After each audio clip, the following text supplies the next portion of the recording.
భారతీయ ఛానల్కి స్వాగతం. జై శ్రీరామ్, హర్ హర్ మహాదేవ్. కంటెంట్ కానీ నచ్చినట్టయితే మీరు లైక్ చేయండి, షేర్ చేయండి. అలాగే ఛానల్కి సబ్స్క్రైబ్ చేసుకోవడం మర్చిపోకండి. బెల్ ఐకాన్ పక్కనే ఉంటుంది, అది నొక్కితే మీకు నోటిఫికేషన్స్ కూడా వస్తాయి. ఇప్పటి కంటెంట్ ఏంటంటే, కెనడాలో ఖలిస్తానీ ఫోర్సెస్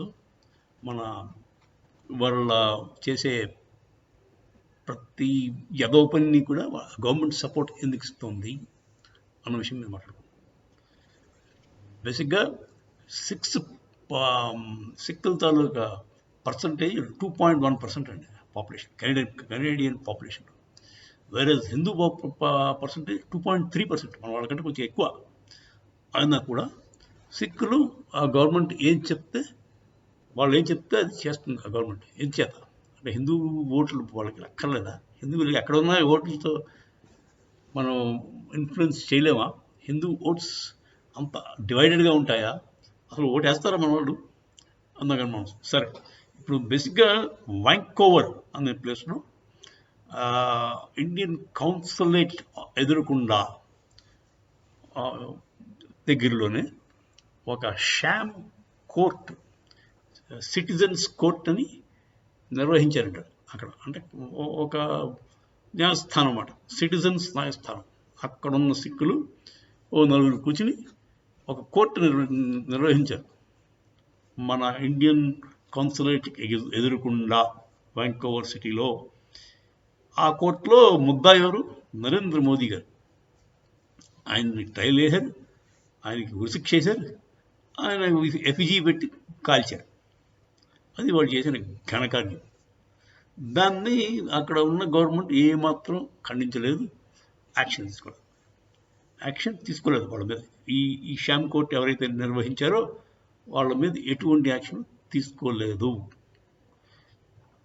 దీనికి అంటే ఇది చాలా ఫ్రివలస్ థింగ్ చేసేది, చాలా వెరివేదవ పని.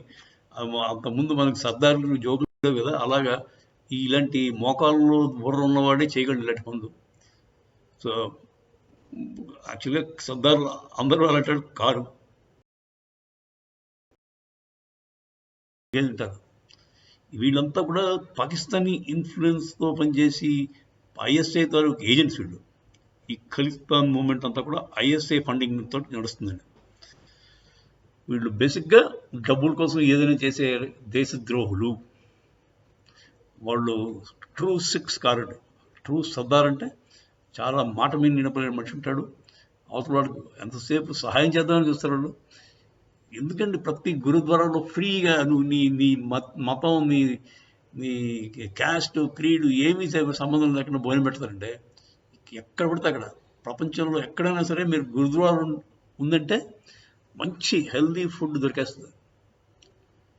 2 పూట్ల ఎవ్వడు అడగడు మిమ్మల్ని, ఎందుకు నువ్వు హిందువా, ముస్లిమా అని కూడా అడగరు. హ్యాపీగా వెళ్ళండి, తినండి. తలకేదో గుడ్డ కట్టుకోమంటారు, అదొక చిన్న నియమం అంతే. సో అలాంటి వాళ్ళండి, చాలా ఉదారమైన స్వభావం వాళ్ళది.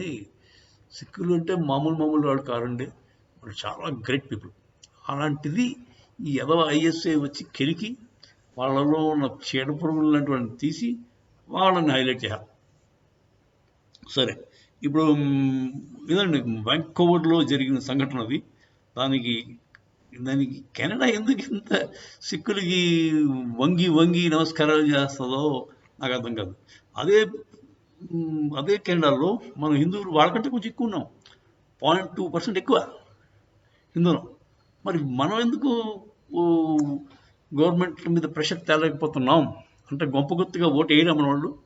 అంటే అసలు కాంగ్రిగేషన్ లేదండి. బేసిక్గా హిందూ మతంలో we don't believe in meeting at a point every week or something.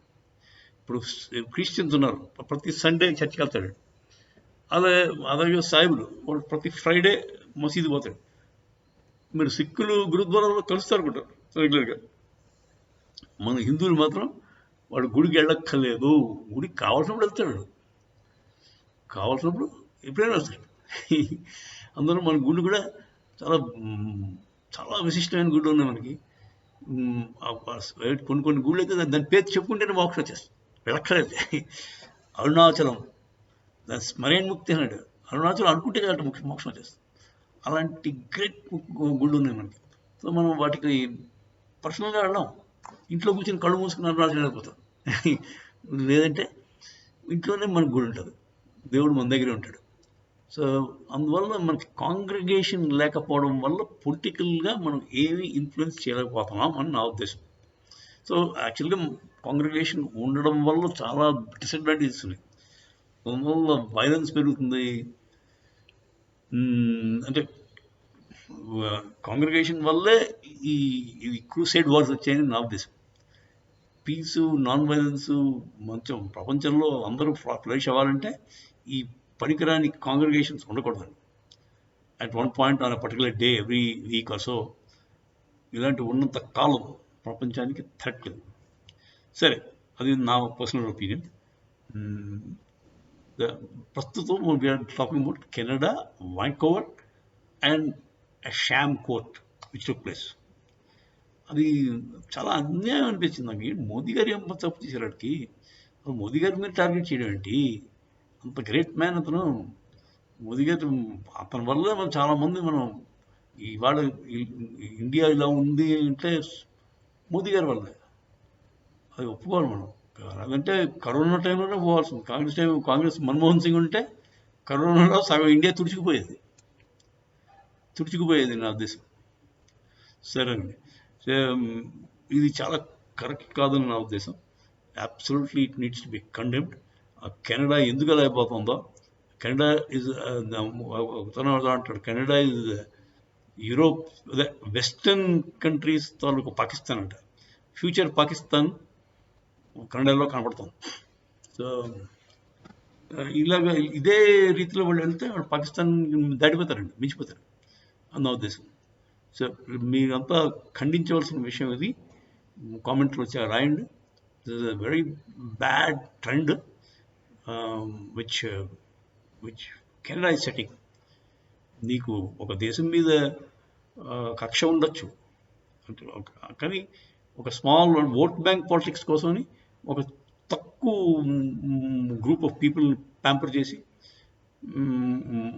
ఇండియాకి నష్టం చేద్దాం అనుకోవడం చాలా పొరపాటు, తప్పు. కెనడా చేస్తున్నది మహాభయంకరమైన తప్పుదేం. వాళ్ళు దానికి రిపర్కషన్స్ ఉంటాయి. పాకిస్తాన్ ఎలా పోయిందో ఇప్పుడు అలాగే వాళ్ళు కూడా అడుక్కు తింటారని నా ఉద్దేశం. జై శ్రీరామ్, హర రామ్.